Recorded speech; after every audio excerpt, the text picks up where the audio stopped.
guys, how you all doing? Welcome back to my channel. Today I'm going to be filming the mid-year book freakout tag. This tag is basically a check-in point to talk about your favorite and maybe least favorite books of the year so far. I have a lot of amazing books to talk about today, so let's just get started. Question number 1 is the best book that you've read so far in the year 2019. Oof, so I've had a really hard time trying to decide what my favorite book is. I already know that my list at the end of the year is going to be so hard to curate. I'm going to name a couple. I'm trying not to mention books multiple times in this video. It happened. I already planned out all my answers and it happened.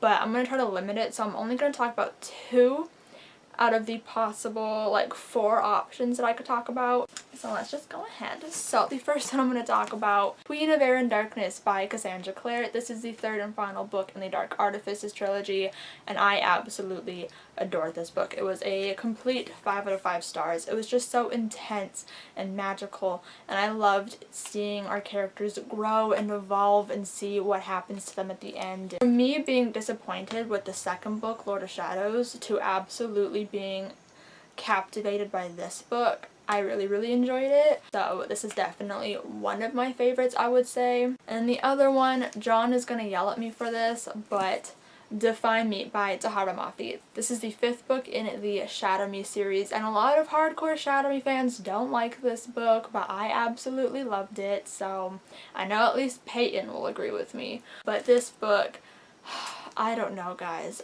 There was just something about that I loved so much. I don't think it's the best in the series by any means, but I just had such a fun time reading it. I had such a good experience texting John and occasionally Peyton my real-time live reactions to it. It was just so much fun to be able to talk to them about it and be able to express how I was feeling in the moment. And then I don't know, just so many things happened. We got so much information in this book, which could at times feel info dumpy, but at the same time I was just so entranced that I didn't even care. I learned so much, got to see so much, so many things happened, and I just plus come on, Kenji Kishimoto, any book with Kenji Kishimoto is my favorite. So yeah, I want to shout this book out for a second because it doesn't get all the love that I think it deserves. I think people are just too hard on it. I thought it was really good. Question number 2 is the best sequel that you've read so far this year. Okay, so my favorite sequel so far is Blue Lily Lily Blue by Maggie Stiefvater, and I'm gonna apologize in advance because you're gonna hear a lot about the Raven Boys in this video because I can't help myself. But I read these books pretty much back to back. Back in February, and so I can't distinctly remember why this one in particular is my favorite in the series or why it's my favorite sequel so far this year, because I can't remember specifically what happens in this book. I just know that I really adored it. I love these characters. I mean, the story isn't really there, but at the same time I'm just so in love with the characters that they could literally be doing nothing. Absolutely nothing, sitting in a room talking, and I would be having the time of my life because they're just so interesting and their dynamics are so good together. I don't know specifically what it is about this book I enjoy so much. I think it was just really exciting and I read it really quickly, and I freaking love these books. They're so good. They're so good. Number 3 is a new release that you have not yet read but really want to. I'm so ashamed that I haven't read this yet, but On the Come Up by Angie Thomas. I absolutely adored The Hate U Give. I read it for the first time last October. I really enjoyed it. I got this book in February, the month it came out. I met Angie Thomas and I was so hyped for this book. And then I just never read it, and I don't know why. Because I've heard amazing things about it. Peyton is obsessed with it. How many times can I mention Peyton in one video? Probably a million times. I just love her so much. But yeah, so I really want to read this book. I've heard amazing things about it. The plot sounds really interesting. It's about a girl named Bree who is a rapper, but she goes viral with a song she made for all the wrong reasons, and I know nothing else besides that, but I've heard amazing things, and obviously I love Angie Thomas. She's an amazing writer, and so I need to get to this book already. I don't know why I haven't yet, but I think I'm procrastinating it, and I don't know why. It's fine. It's not fun. And number 4 is your most anticipated release for the second half of the year, and for me, I have two that I want to talk about. The first one is Call Down the Hawk by Maggie Stiefvater. It is the first book in the Dreamers trilogy, which is a companion spin-off to the Raven Boys. It's focusing on Ronan Lynch, who is one of my favorite Raven Boys, let me tell you. I love him so much. I'm so excited. I didn't even know that this book was a thing, or this trilogy was a thing that she was in the works with, but shortly after I read the series, the cover came out and like the title came out, and I was just living my best freaking life, fangirling about it with my friend Aaliyah, just so excited. I really have no idea what it's about. I don't want to know what it's about. All I care about is that I get to see Ronan again, and I'm so excited. The second one is Supernova by Marissa Meyer. It is the third and final book in the Renegades trilogy. I'm so hyped for this book. So hyped. I absolutely love the Renegades trilogy. After what happened in Arch Enemies, after what happened at the end, I need to know what happens. I need to know how everything's gonna wrap up, or everything's gonna come to a head, and it's gonna be intense, it's gonna be insane, and I am not ready for it. But at the same time, so ready for it. I'm just so excited for it. So we'll see what happens. It's gonna break me apart. It's gonna be great, and I'm just really, really excited for it. So those are my like top two most anticipated releases that are like confirmed with like release dates and everything. I'm pretty sure they're coming out around the same time too. Wow, I'm gonna die. I'm gonna die with all of these emotions. Oof. Okay, whatever. Number 5 is your biggest disappointment of the year. I'm so sad about this one. We just went from such a high to such a low. My biggest disappointment is definitely The Savage Song by Victoria Schwab. I really didn't enjoy this book. I didn't like the characters all that much. I wasn't that invested in them. I mean, I didn't dislike them. They just didn't feel like anything special to me. Like, they both could have died and I would not have cared. I would have been like, okay, cool, peace. So there's that. And then I also just felt like the world wasn't very developed. I don't know, it just didn't feel complete to me, which sucked. The only good thing that I could say about this Savage Song was I really loved the writing. Like, I was tabbing the book, but the only things that I was tabbing were quotes and lines from V.E. Schwab, because she is such a beautiful writer. So like, that's all that I can give her for this book. So there wasn't much else that I was invested in or anything else that I really enjoyed. I gave it a really low rating of around like a 2-star. I can't quite remember. So I was thoroughly disappointed by this book, and it just broke my heart that I didn't enjoy it. Like, I was just waiting for that moment in the book to be like grabbed and to like fall in love, and it just never happened. So I'm really sad about that, but I mean, it is what it is. I'm not gonna like every book that I read, and that's fine. It's fine, it's fine, it's fine, it's fine, it's fine. Number 6 is the biggest surprise of the year, and I could not think of a single book to put in this spot. I don't know why, but for some reason I just can't think of a book that like surprised me. I feel like most of the books that I picked up this year I expected to like, so I don't know, I didn't really have an answer for this one, so let's just skip along and pretend I answered it. Number 7 is favorite new author, new to you or debut. So I'm trying, like I said, not to pick the same author a million times. I'm going to go with something that is different, although let's be real here, I totally could say Maggie Stiefvater, but whatever. So for this one, I'm going to go with Christine Riccio, who wrote Again But Better. I absolutely adore this book. I gave it 5 out of 5 stars, and Christine just told such a fun story. I just fell in love with her storytelling, and the story was just so much fun, and I'm so excited for any books that she comes out with in the future. I'll definitely be buying them. So that's why I chose Christine for this answer. I just felt like it was the best one for this question without saying the Raven Boys again. So, moving along. Number 8 is your newest fictional crush. And I was like, okay. I looked at all the books I read this year, and I was like, what new books have I read? What new crushes do I have?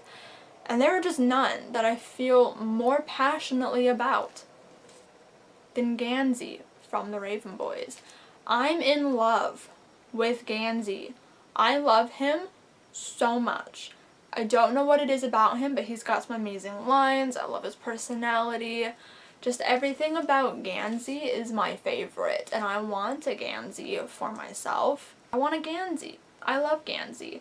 Like, I literally, The amount of times that I think about Gansey or the Raven Boys in general, and the amount of times I'm on Pinterest and just save fan art or things about the Raven Boys and send it to my friend Aaliyah is like astonishing. This is basically a video just about the Raven Boys now, but I absolutely adore him. And then number 9 is newest favorite character, and I could not pick a single favorite character, so I'm gonna go with Blue from the Raven Boys, but also all the Raven Boys, specifically Ronan and Adam. Ronan and Adam are my faves. I also just really love Blue. I don't know what it is, but I specifically love them when they're all together and interacting. I just love the dynamics that they all have with each other and the friendships that they form.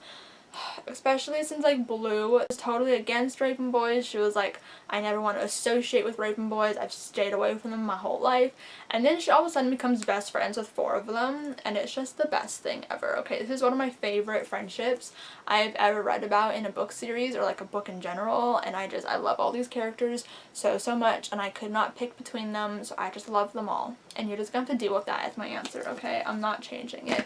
You're welcome. Number 10 is a book that made you cry, and I looked at all the books that I read, and honestly, not a whole lot of books this year have made me cry. I just haven't read a lot of sad books, and I almost didn't answer this question because I thought there wasn't one that made me cry, and then I remembered.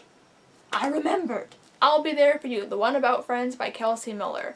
This does not seem like a book that would make me cry, but it did. This is a book all about the phenomenon of Friends and kind of just talking about the whole journey of Friends as a TV show, and how it all came to be and like the history of it and things like that. I did not think that a nonfiction book about a sitcom would make me cry, but it hardcore made me cry. If you want proof, go to one of my reading vlogs from the BookTube games back in February, because I was crying on camera. It's fine. There was basically this part where the author was talking about how Friends is a comfort to some people and how people tend to turn to Friends in moments of sadness because it will just make you laugh no matter what. And it brought me back to a couple years ago when I had to put my cat Princess down, and the day that we put her down I was sobbing the entire day, the entire time it was happening, on the car ride home. And the second we got home, I think I was in the middle of watching the show for the first time, and I put it on the TV right when we got home. I curled up on the couch and I just watched it, and this show made me laugh in a time where all I want to do was cry and like pretend that my life was not happening. I want to cry again, but like that just whole like paragraph in this book just like made me sob thinking of my cat. This book made me cry. I really appreciate it. I really love it, and I love Friends, and this was just a really phenomenal book. I'm obsessed. Okay, happier topics. Number 11, a book that made you happy. The Princess and the Fangirl by Ashley Poston. This is the companion book to Geekerella, and I love it. These books and Ashley Poston in general just makes me so happy. They're just such fun and fluffy contemporaries that are just so adorable that I can't help but smile and be happy the entire time that I'm reading them. If you have not read these books yet, read them. They will make you smile. I'm not going to guarantee it, because I don't know your reading tastes. But it made me smile, and it's made a lot of people smile. I don't know. It makes me so happy, so I felt like this was the best one to mention. Number 12 is your favorite book to movie adaptation you've seen this year. I've only seen one. This has not been a hop-in year for adaptations, so by default, I have to go with The Sun Is Also a Star by Nicola Yoon. I enjoyed this book and I enjoyed the movie, but I wouldn't like say they were my favorite. Like if a different adaptation came out this year, it would probably beat this one so easy. But I just haven't seen another adaptation this year, new or old. So, I mean, I have to go with this one as a default if I want to answer those questions. Number 13 is the favorite video that you've made so far this year. Okay, so I looked at my channel and I looked at the videos that I've made this year.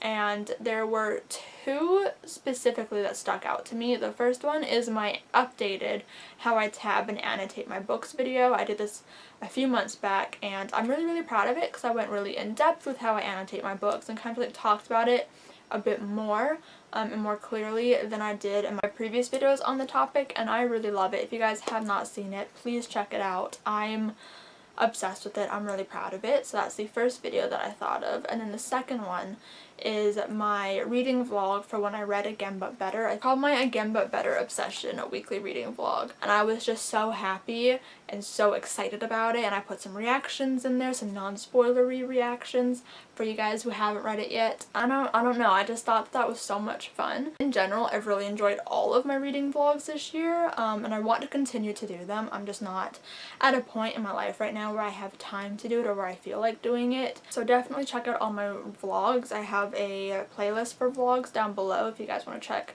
that out and kind of watch them all if you haven't already. Chapter 14 is the most beautiful book you've bought/received so far this year. I'm sorry, I have to talk about it again. The Raven King by Maggie Stiefvater. I'm just in awe of this book. I don't know, it's just really satisfying. I don't know. I really love it. I really love it. And I've received a lot of beautiful books this year, or bought in a lot of beautiful books this year, but the first one that came to mind was this one. It's just, it's something else. The number 15 are what books do you still need to read by the end of 2019? So we've got On the Come Up, which I've already mentioned. I need to read it. Like, I'm in a contemporary mood, so why not just read it? What's wrong with me? I need to read it. I also have the Red Queen series because I'm so sick and tired of saying I have to read it and not reading it and having it sit on my shelf unread. I own the whole damn series. Why haven't I read it yet? And then we also have all my Sarah J Maas books, the Throne of Glass series and the ACOTAR series, which I'm currently working on. Me and Peyton have a read-along called the Maas Along, where we're reading all of her books this year. That's something I need to do still. And then also, I want to read more Marie Lu, which includes the Young Elite series and the Warcross series. Why do I hate myself like this? Like, why do I do this to myself? I don't know. I'm depriving myself of good books. Anyways, so that is the end of the mid-year book freakout tag. I hope you all enjoyed this video. Give it a huge thumbs up if you did enjoy it. Comment down below what your favorite book of the year so far is. I'd really love to know. Subscribe if you have not yet already, and I'll see you guys next time. Bye!